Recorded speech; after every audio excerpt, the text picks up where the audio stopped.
good afternoon, everybody. I think this is going to be one of the few last sessions, I think. We have until 5 o'clock? Okay, good. So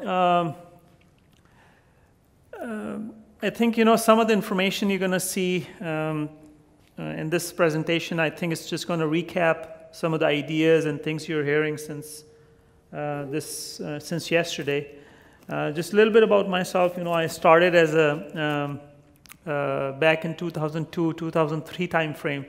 I was working in APAC, Asia Pacific, Japan, as one of the consulting engineers for Cisco. And at that time, if you remember, NTT Japan was deploying flat speed network, their flat speed broadband network, to provide IPv6 services. So I got engaged into that at that point. And then since then, it's just been a really good experience, a roller coaster ride, I would say, working with IPv6. I would also say, I started as an IPv6 evangelist, but I've seen that evolution that I sometimes, in a lot of gatherings and working with same customers where I used to be an evangelist, now I feel like a partner. So I've seen that change which has happened, and that sort of, makes me feel good. Now that's another story that I would have liked to see Cisco's name over here as well as one of the sponsors, but for some reason we had a glitch, and hopefully next year they'll be one of the sponsors as well. Now, what we're going to do in this presentation, just kind of briefly talk about, it's a 30-minute session, but just briefly look into, from the core perspective, what you need to do to enable your core networks, both in service provider and enterprise networks, some simple techniques which you could use to enable your core infrastructure to support IPv6. We have, some of the people might have attended the first day tutorial, and I think a lot of these things, concepts have been covered over there. And also myself, we teach 5-day courses, to cover some of these topics in more detail. Now, one of the thing which one of my good old friend, Chip Popovich, who has now left Cisco, he mentioned about, it's good to read books and RFCs and all that sort of good stuff, but it's if you're one of those people in the operation and deployment teams, you really need to get a hands-on experience with some of these technologies to really, learn the changes which has happened, okay, with these different protocols and deployment models. So this is some of the slides, I'm just going to pass pretty quickly. We have seen where we are going with all of that, the addressing exhaustion. But here's, what I'm what we are seeing with our customers, that we started from these two bubbles up there, right? It's public and private addresses. But now where we are pretty much going before we get to native IPv6 is now we have these 3 bubbles, right? So another bubble is the IPv6. So what we are seeing that we have this, 3-tiered sort of deployment strategy, or the deployment evolution we are seeing, which is sort of preserve, prepare, and prosper, right? So we're in the lowest arrow, if you see, there are a lot of techniques, there are a lot of ways people are doing to preserve the IPv4 addresses as long as they can, right? So if you're following IETF, there are a lot of activities in Behave and Softwire's working groups is around those different techniques, right, which are coming out to how long we can, provide life to IPv4. But at the same time, there are efforts which are going for the IPv4 and IPv6 coexistence, right? So these people are, and one of the things being the IPv6, working on IPv6 for such a long time, I do not believe in and you might have heard this since yesterday a few times, that I do not really believe in, transition to IPv6. What we're gonna be seeing is integration and coexistence of IPv6 in current IPv4 network for the longest time. And this was, one of the point which was mentioned by by Yuri, one of our friends who just presented before me. So it's going to be not about transition, but more about integration and coexistence of IPv6 and current IPv4 networks, because you have to make sure that what is really bringing revenues to your networks is IPv4, right? And if you really compare, until to this day, we see DECnet and AppleTalk in our customer networks, right? And IPv4 is way more popular than DECnet and AppleTalk. So you're going to see IPv4 for the longest time. So now the key point is that what are different ways you would do to integrate IPv6 in your current IPv4 networks. Now I understand that there are certain regions, that there are certain greenfield customers who are basically going to be going towards native IPv6. But again, they'll have to do several translation mechanisms to get to those IPv4 services, right? And if you remember yesterday, or in some of the presentation, this point has been raised, right? That okay, I could go towards native IPv6, but the services are not there yet. If I know that all the content providers there, they have v6 native services, then I could go for a native IPv6 network. So this is something we're going to be seeing, is the coexistence and integration of IPv6 in the current networks. Now, at the same time, that once that piece is done, the services and applications running over IPv6 is kind of get more important, right? Now, in all of these different three arrows, if you see, it could be happening at any same time, in any customer network. Okay, so why I sort of chose this topic, just to kind of re-emphasize on the fact that first step, doesn't matter what you do, is to get your infrastructure ready to support IPv6, right? Now, once your infrastructure is ready, then you have more leeway, and you can add services and for different, not at the same time, but at the phased approach, right? You can, once your infrastructure is ready, you can start adding, one by one, your applications, your services, what you're currently providing for IPv4, because you'll see that over time and working with IPv4, we have developed so many in-house tools and ways and tricks and things we do specifically for our networks, v4 networks. So in order to replicate these for IPv6 and do all sort of different things which the vendors are not doing it for you, is going to take time, right? So this is something to keep in mind. Now, this is a slide I'm not going to spend too much time, because you have heard this quite a few times in last couple of days. But basically, the idea is that there are certain reasons, right? It could be external, internal, or strategic reasons why customers are going towards IPv6. Now, one of the examples, I have sort of divided them into different portions, like external, internal, and strategic. Like the simplest reason could be that if you are SP and you're providing v4 services to your customers, and if you cannot replicate the same services for v6, and your customers happen to be asking those services, they'll basically go to someone else, right? And then, and that would be the case that internally you do not see any need of IPv6. You're fine, there's no reason. You have enough addresses, or your service model, doesn't require v6, but your customers are asking for it. Now, on the other hand, you're really, you don't really, maybe your customers are not asking for it, and you're deploying IPv6 to address your own needs, right? So what I really mean here, like if you take the example of some of the cable providers in US, right?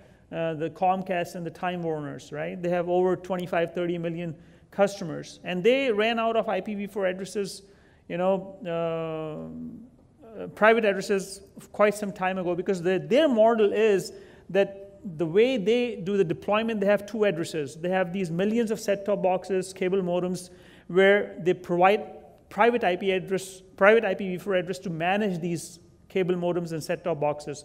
And behind these set-top boxes and cable modems, they give a public IPv4 addresses, right? But what has happened that this private addresses are not infinite, right? So we have like somewhere around 7 million addresses, but as soon as you start adding hierarchies, right, those numbers kind of goes down to 3 to 4 million addresses, right? So what they were doing, that they were basically buying addresses, v4 addresses, routable addresses to manage these cable modems, right? So they took the first step and they said, okay, you know what, we don't care about our customers, they're not asking for it, but we're gonna deploy IPv6 to address this specific need for our own network, okay? And of course, you know, there could be the strategic needs as well. Now, if you just kind of, you know, think about change that IPv6 in the enterprise drivers, right? I don't have a slide for that, but we do not hear about enterprise that much, right? That if they're doing something or not doing something. You know, being in Cisco and working with some of the large enterprise customers, they are doing quite a few things to deploy IPv6 in their networks, right? We do not hear about it because there's no incentive for them to really, you know, talk about what they're doing in their internal networks. Now, on the other hand, you always hear things what are happening in the SP space, right? Because they have to talk about, they have to, you know, do all the marketing to let the world know that they have these services, okay? So this is something to really, like a lot of people, I hear, you know, they say, you know, enterprise they don't need, there's there's a large enterprise customers with acquisitions and mergers. They have been through a lot of pain with this NAT overlapping issues and a lot of things, right? And they are addressing that by integrating IPv6 into their enterprise networks. So now, when talking about integration and coexistence, right, doesn't matter what kind of network you're running, enterprise or service provider, there's certain needs you'll have to address, okay? And I've sort of, you know, tried to highlight some of those needs right here, okay? Just some basic needs, right, you'll have to address, right? Like Owen just did a really good presentation about, you know, what are you going to do about IPv6 addressing? You know, I'm working with customers, some really smart folks, right? They've been working on IPv4 for the longest time. But I tell you, you know, for the initial phase of the project we get engaged into, any planning, designing, implementation projects, you know, these really smart people, it takes them a while to really understand the IPv6 addressing. And, you know, I've gotten the /32 or /48, what I'm going to do with that, right? You know, I've seen, you know, basically, you know, pages of Excel sheets, you know, where they have, you know, done the IPv6 addressing assignment for all of these POPs and all of these, you know, their networks, and really trying to understand that. It takes some time. It takes some time. Now, I remember even, you know, configuring it, you know, playing with it, looking those IPv6 addresses in the debugs, right? Looking that in the show commands and all that. It takes time for the brain to accept and understand these the differences, right? And of course, you know, it's not a big deal. We are all engineers, but it takes some time because we are just so used to IPv4 with all these years, right? And I'm seeing that firsthand with the customers. Then, of course, the routing protocols and for your infrastructure need. Now, going back one step, when talking about the IPv6 addressing from the infrastructure perspective, you know, there's a lot of discussion that, okay, what I'm going to do, you know, am I going to be assigning a /64 or something else on my infrastructure, right? What's going to happen with the point-to-point interfaces, right? Am I going to be assigning a /126 or a /127, right? Okay, what are the pros and cons if I go over /64, right? You're going to break the slack. You're going to have issues with the neighbor discovery.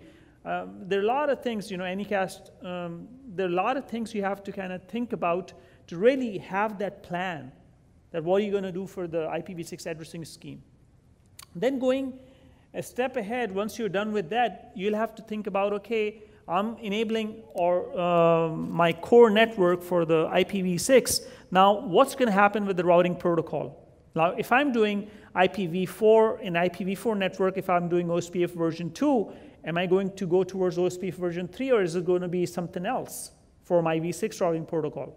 Because you'll have to keep in mind that it's not as simple as, just enabling, if you decide to go towards OSPF version 3. It's a new protocol. There are a lot of changes in the protocol. There are new SLAs. Some SLAs have been added. There's some SLAs have the functionality has been changed, right? The routing and network LSA, if you remember, it carried the whole routing information and the topology information. Now you have 2 more new LSAs which are just carrying, the topology information, right? Now, how these routing protocols would behave, ship in the night, right? There's no possible way you could put, 10 pounds of sugar in a 5-pound bag. You'll have to do your homework, right? Because remember that, let's say if you decide to go towards, you have 2 routing protocols, right? So now you're going to have 2 SPFs running, 2 distros running, right? So it's going to require more memory, more processing power, okay? So you'll have to address those needs. Now, some of the presentations were done for the importance of training, right? It is a huge thing, because now you have to get these operation people, these deployment people, understand that how this new protocols behave, right? I'm getting too far with the OSPF stuff. Let's go back, step back, and just look into the basic operation of IPv6, there's no concept of ARP. It's been replaced by neighbor discovery, right? A simple things that you have new concepts in the basic operation, and it just takes some time for the operation people to understand, the deployment people to understand, to deploy and to troubleshoot when the problems arise. Then you go into some of the services which you're deploying today, right? Now these services are basically as what? Whatever you're doing in IPv4, can you do that with IPv6 or not? And if you can, okay, what's going to require for you to really provide those services? Now, if I take some of the examples, like for instance, QoS it's a much more parallel sort of service which you're providing in v4. You could do it in v6 because nothing has changed. It's still the same QoS, because the flow label field, nobody has implemented it. So it's pretty much the same. The multicast, right? Multicast, it's a much more simpler deployment model now, right? But at the same time, you'll have to think about some of the things I'll talk maybe a little bit later from the multicast perspective. All the provisioning services, what are you going to be doing for DNS, DHCP, right? Are you going to be doing stateful or stateless, right? These are some of the things you'll have to really go through. The security piece, remember what I said about, ICMPv6, neighbor discovery, no ARP, the idea of DAD. All of these new ideas are good, but at the same time, they have introduced some more security holes, right? Which you'll have to fill in, okay? And you'll have to address those needs. So whatever you're doing with IPv4 security in your network, you'll do that plus more, okay? So then the network management piece is a huge piece, right?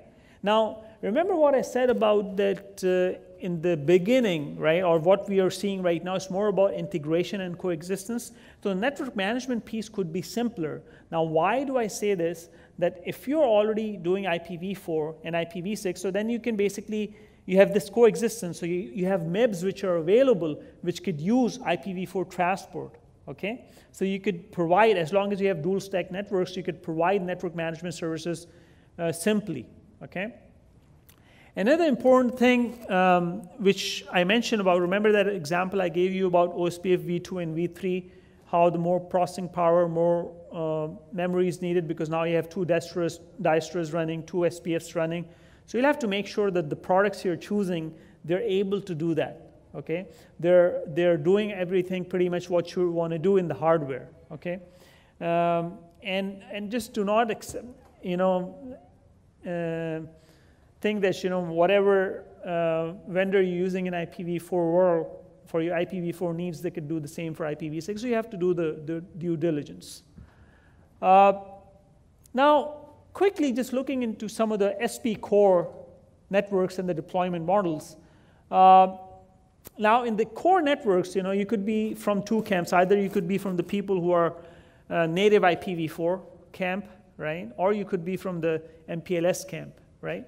So in both of these camps, you know, we have techniques which are available, simple techniques which are available to integrate into the core network, okay? And I'll look into that as we go into the next slide. So first, let's look into some of the V6, how to integrate V6 in native IPv4 networks. Now, simple techniques, right? For instance, right here, what I'm doing is I'm not touching my core network, IPv4 service provider backbone. It's all IPv4 now. I'm not touching that. All I'm doing is I'm just basically enabling, making the edges dual stacked, the edges which are basically connected together, initiating and terminating tunnels, right? Now, this is very simple, right? But at the same time, there are few little things while you're deploying you have to kind of keep in mind. Like, for instance, if you happen to have the site A and site B, for instance, is doing ISIS for V6, right? Then in that case, remember that ISIS also carries layer 2 messages, right? So while you're choosing the tunneling mechanism, you'll have to make sure that the tunneling technique you choose is able to carry those messages as well. So in this case, if I have this site A and site B doing ISIS for IPv6, I'm going to be using, you know, GRE tunneling because that's good old GRE is able to, you know, carry those layer 2 messages. If they're doing some IPv6 multicast streaming or something, it can support that as well. So these are little things you'll have to make sure that you can, while deploying and going to the simple methods, you have in mind. Another technique which I've seen with customer networks where they have this native IPv6 over dedicated data links. So in this case, what they're doing that they're putting separate boxes and separate links for IPv6, okay? So what it really means that, you know, they're building a separate parallel network for IPv6, okay? Now, from vendor point of view, I'll be really happy to deploy this network because I'll be selling more. But now, it's just, if you're coming into IPv6 and you're starting from this point, it's too late to do this, right? You want to basically, where do you want to go towards is something like this, where you have a dual stack network, right? You're basically providing both v4 and v6 services. You know, you're doing v4 and v6 routing protocols. You're providing the services to your customers. This is where you need to go to, okay? Now, if you look into the MPLS environments, right, there are a lot of techniques which are available, okay, for MPLS, but there are two techniques which we have seen are more deployed throughout the service provider networks. One is the 6PE and the other one is the 6VPE technique, right?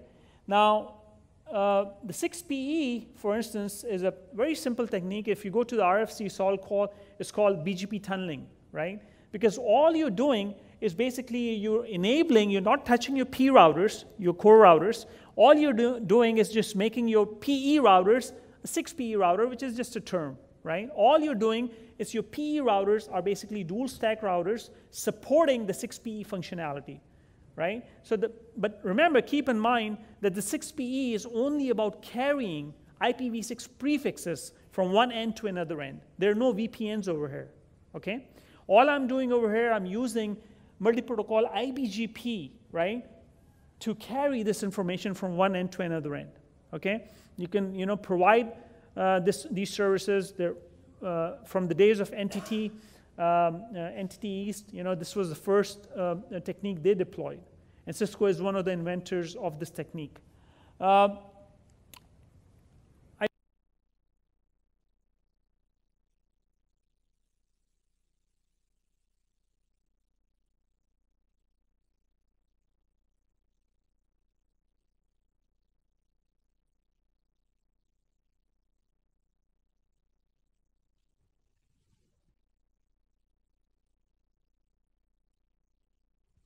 We lost power on the mic.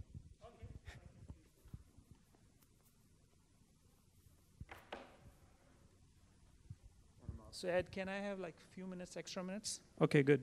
So basically, if you think about whatever I said about 6PE, now if you look into this diagram, now you see VPNs, right? So whatever services you're providing for your layer 3 VPNs for IPv4, you could do that with using 6VPE methodology, right? So basically, RFC 2547 BIS, whatever you're doing for v4, you could do that for v6 using 6VPE, right? And basically, all it's doing, that whatever things you were doing for in your v4 VPNs, you can replicate those services. How we did that, we had to make some changes, right? And these are some of the changes which, because of lack of time, I cannot go into the details, but for your reference to make that possible. Now here, again, Cisco is one of the inventors of this technique, and this is basically pretty well deployed throughout the MPLS networks, SP networks, who want to provide similar services to what they're doing for IPv4 VPNs. Some really good, documents I've put down there for your reference to go into the detail. Now remember, one of the things going back to the basics, right? Remember I said in both of these techniques, 6PE and VPE, you're not touching your P routers, right? Now, when that happens, there are a few things you have to kind of keep in mind. Now, the people, most of you know the basics of IPv6. One of the things is called path MTU discovery, right? Now, if you're not touching your P routers, how does the path MTU discovery happens, right? So for that, you'll have to do upfront MTU tuning on these PE routers. So the packet too big command message goes from the PE router back to the source. Or, like in case of Cisco, we have a software, a lightweight software available which you could put on the P routers just to take care of the IPv6 messages if you wish to. But in most of the cases, SPs do hide their P routers because they don't want people to do trace routes and all that sort of things. Now, if you look into the enterprise core networks, the deployment models, again, are pretty much same, right? You have, basically, it's all about coexistence. So you have dual stacked, you could do tunneling. Those tunnelings could be multiple mechanisms. And then, of course, you have the ISOTAP, right? So ISOTAP, most of you are aware of, that you're basically not touching your core network. You're basically getting the end station is dual stacked, which is basically bypassing the core network and terminating at the ISOTAP router, which has the way to get to the IPv6 services. Now, to do this, right, there are three sort of ways to do it. One is, I call it the dual stack. The other thing I call the hybrid and the IPv6 service block. Okay, each one of them has some pros and cons, and I'll go over some of them as we talk about it. Now, if you go to the dual stack model, this is sort of what it is, where you're basically enabling everything in your network for IPv6, right? So v4 and v6. So you have the OSPF v2, v3 is running, right? v4 and v6 routing is happening. Now, some of the things we get to hear when we're working with the customers, like for instance, this thing always comes in conversations about, since v6 is layer 3, do I need to really worry about the layer 2 switches? Yes, you do. Because think about that, if you're planning to deploy IPv6 multicast, right? And these old layer 2 switches do not support MLD snooping, then you're going to be in trouble, right? So these are some little things you have to keep in mind while you're making the decisions and making sure that the vendor you're going with or the products you're using, they're supporting these protocols. Now, this is where the sort of the dual stack model, where everything from end to end is pretty much v4 and v6 enabled.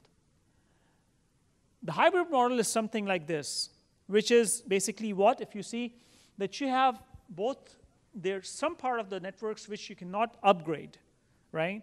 Or they're not capable of doing IPv6, then you could bypass those components, right? They could be, for instance, if you see there are two tunnels over here. One is the ISOTAP tunnel from where I'm passing the access layer.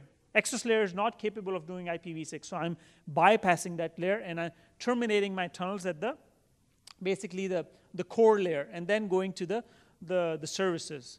On the other hand, my access layer is fine. It could support v6, but my core layer is not v6 enabled, so I have configured tunnels to bypass that core layer. And I'm basically initiating and terminating the tunnels and then getting to the IPv6 services. So this is another method of doing that. Now, the hybrid method, here I have two examples. One is where I'm basically bypassing the distribution layer and access layer, because they cannot be upgraded or whatever the case is, and I'm terminating my ISOTAP tunnels at the core layer and getting to the services. And in this example, what is happening that my access layer is and distribution layer is both v6 enabled. I can make them v6 enabled, but my core layer is not untouchable for whatever reason. So I can bypass it by configured tunnels, terminate on the aggregation layer, and get to the IPv6 services. Okay? Now, another interesting point is this right here, the IPv6 service block. Now, this is a third approach where basically, if you notice over here on the top, IPv4 only campus block, right? Where basically I'm not touching anything in my IPv4 campus network, okay? And I'm building a separate IPv6 service block with the services which needs to terminate the IPv6 tunnels to this service block and get to the IPv6 internet, right? Now, this is the same. If you remember in the SP model, I have that IPv6 dedicated infrastructure model, right? Where I was building a separate infrastructure for IPv6. Here I'm doing the same in the enterprise network to provide IPv6 services. Now, if you remember that World IPv6 Day, right? There are a lot of companies, a lot of organizations took part of it, including Cisco, right? Like within Cisco, we are right now, we have ISOTAP enabled in our campus network, internal network, but at the same time, we are moving towards dual stack. So several of our campus buildings are already dual stacked, and we have a plan, phased approach, we're going towards that. But how did we take part in the World IPv6 Day? We built a service block, right? We did not touch the things which were not needed to be touched. We built the service block and took part in the World IPv6 Day. So this is something, if you see in the enterprise network, a lot of small to medium enterprise networks, they don't have to do anything within their networks, but they want to have a web presence, internet presence. So they could have that by using the IPv6 service block, okay? So something really important to keep in mind, okay? This is something we need to, for any enterprise people who are sitting here, something worth looking into.